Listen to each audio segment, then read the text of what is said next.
Hello student, welcome to our YouTube channel. इस video में class 8 science के लिए वार्षिक परीक्षा सत्र 2023 का आपका पेपर लेकर आ चुके हैं।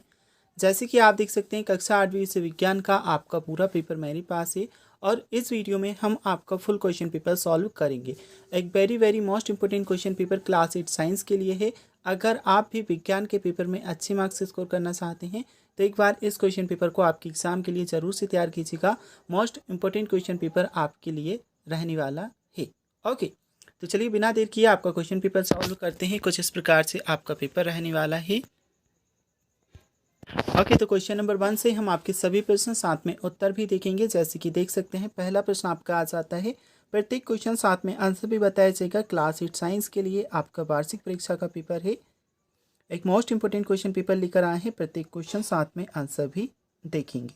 ठीक है, तो फर्स्ट क्वेश्चन जैसे कि आप देख सकते हैं इस प्रकार से आपको दिया है। जब हम 15 ग्राम का एक पत्थर और 15 ग्राम चिड़िया का पंख निश्चित ऊंचाई 20 मीटर से नीचे फेंकते हैं तो जमीन पर पहले गिरेगा। ठीक है, तो हमें बताना है कि पहले क्या गिरेगा, पंख पत्थर दोनों साथ में या कोई निश्चित नहीं, पहले क्या गिरेगा। ये कुछ ऑप्शंस आपको दिए हैं क्वेश्चन नंबर आपकी 1 के लिए। ठीक है, तो पहले क्या गिरता है वह हमें बताना है। कुछ ऑप्शंस दिए हैं और देखिए दोनों का वजन क्या है, सेम है। 15 ग्राम का एक पत्थर है और 15 ग्राम का चिड़िया का एक पंख है। अब इसमें आपको दिया है पहले पंख गिरेगा, पत्थर गिरेगा, दोनों साथ में या कोई निश्चित नहीं, पहले क्या गिरेगा। ठीक है, तो इसमें आपका क्या रहने वाला है, सही उत्तर आपका रहेगा ऑप्शन आपका सी, दोनों साथ में। ठीक है, दोनों साथ में गिरेंगे क्योंकि दोनों का वजन जो है वह क्या है, समान है, एक जैसा है। ठीक है, तो ऑप्शन सी आपका सही आंसर है। चलिए इसके बाद देखते हैं आपका क्वेश्चन नंबर 2। एक बर्तन में मैदा, थोड़ी सी चीनी, एक चुटकी सी यीस्ट पाउडर मिलाकर गूंथ ले। 2 घंटे पश्चात यीस्ट में चलन व शोषण के कारण आटा सूख जाता है, आटा फूल जाता है, आटा पिचक जाता है, आटे में कोई परिवर्तन नहीं होता।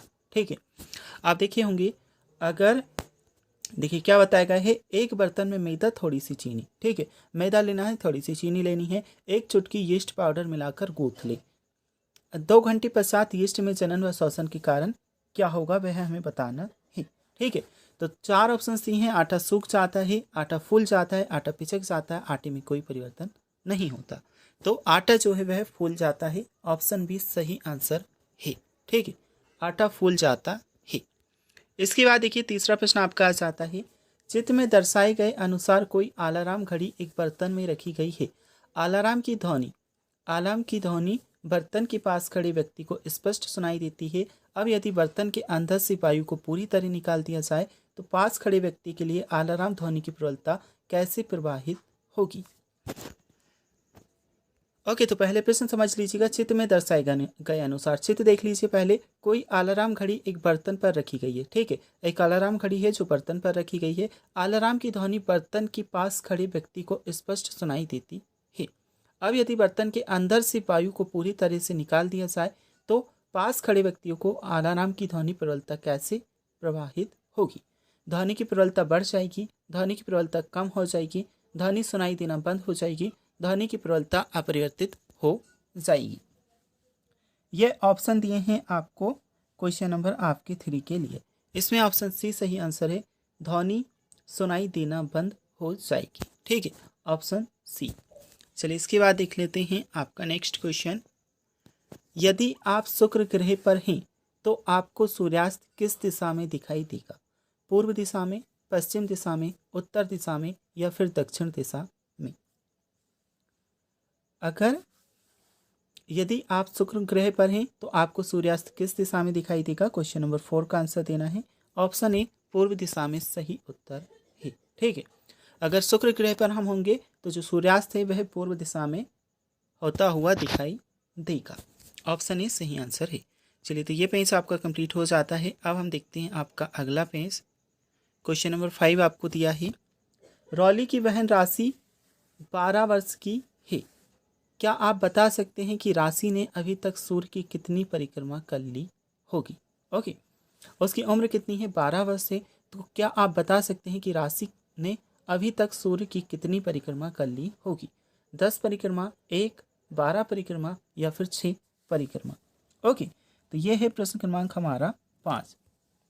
अब जैसे कि पता है आपको, पृथ्वी एक चक्कर लगाती है सूर्य का कितना, 365 दिन में एक चक्कर पूरा होता है, मतलब एक साल में एक चक्कर पूरा होता है। तो यहाँ पर 12 वर्ष की उम्र उनकी हो चुकी है, तो कितने चक्कर पूरी करेंगे, 12 परिक्रमा पूरी करी।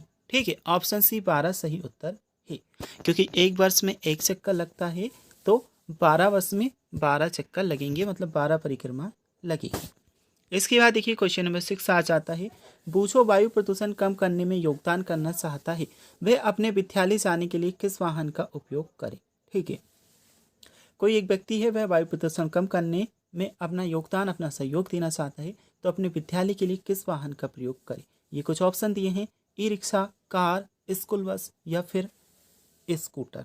ओके, तो ये है आपका क्वेश्चन नंबर 6। इसमें आपका सही आंसर बताना है क्वेश्चन नंबर आपको 66 के लिए।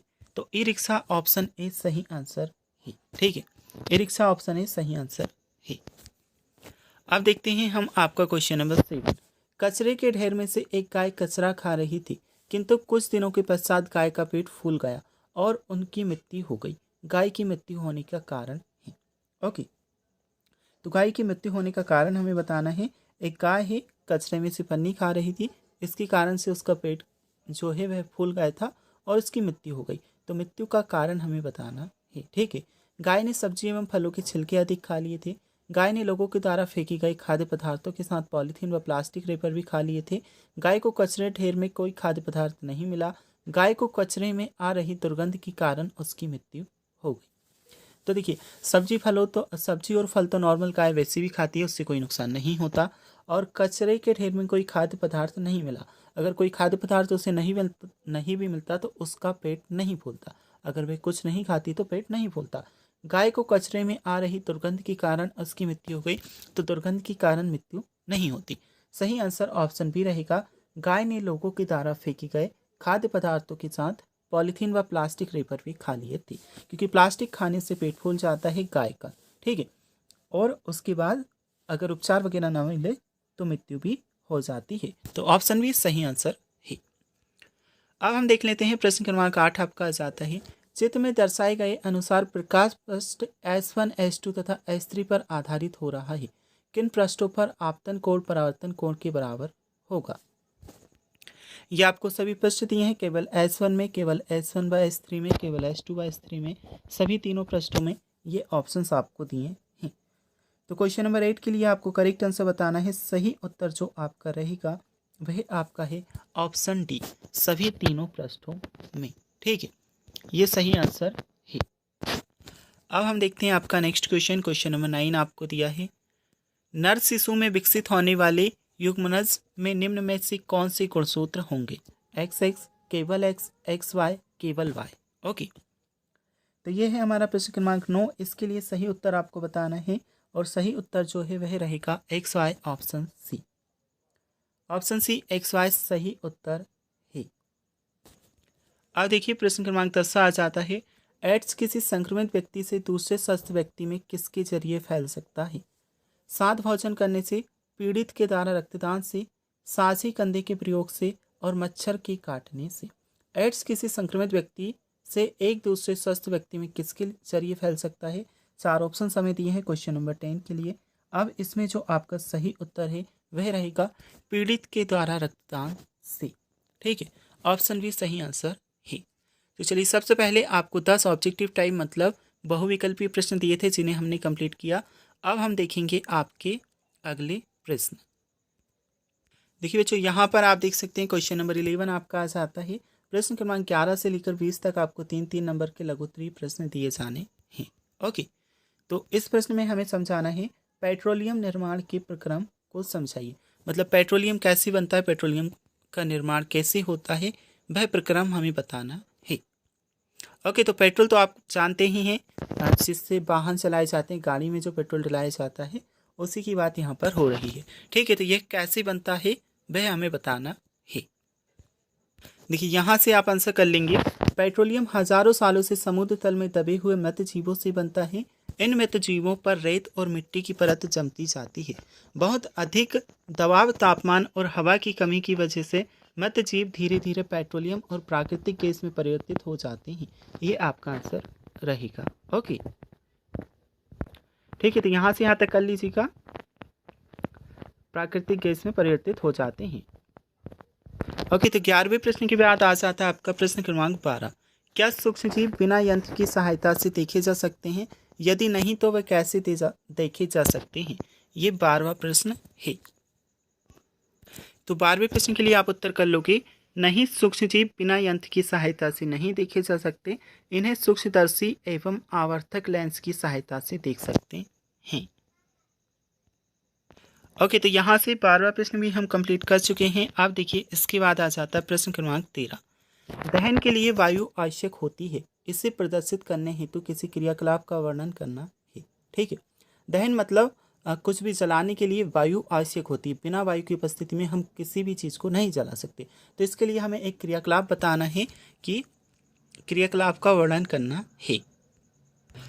तो देख सकते हैं यह है आपका क्रियाकलाप, आपकी बुक से ही लिया गया है क्योंकि बुक में ये इस प्रश्न का उत्तर दिया है।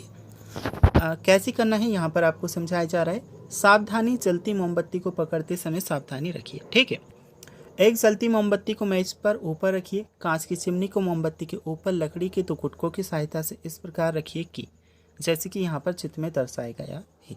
ओके, दहन के लिए वायु आवश्यक है प्रदर्शित करने हेतु ये प्रयोग। वायु का चिमनी में प्रवेश होता रहे। देखिए ज्वाला को क्या होता है, ये सभी चीज़ें आपको देख लेनी है। ठीक है, और इसके नीचे आपको लिखना क्या है, हम पाते हैं कि, सिर्फ देखिए लिखने में आपको सिर्फ ये चीज़ें लिखनी है, यहाँ से लेकर तो यहाँ तक। हम पाते हैं कि दहन के लिए वायु आवश्यक होती है। अवस्था ए में मोमबत्ती निर्वात रूप से चलती है, जबकि वायु चिमनी में नीचे से प्रवेश कर सकती है। अवस्था में जब चिमनी नीचे से वायु में प्रवेश नहीं कर पाती तो ज्वाला में कंपन होता है और धुआं उत्पन्न होता है।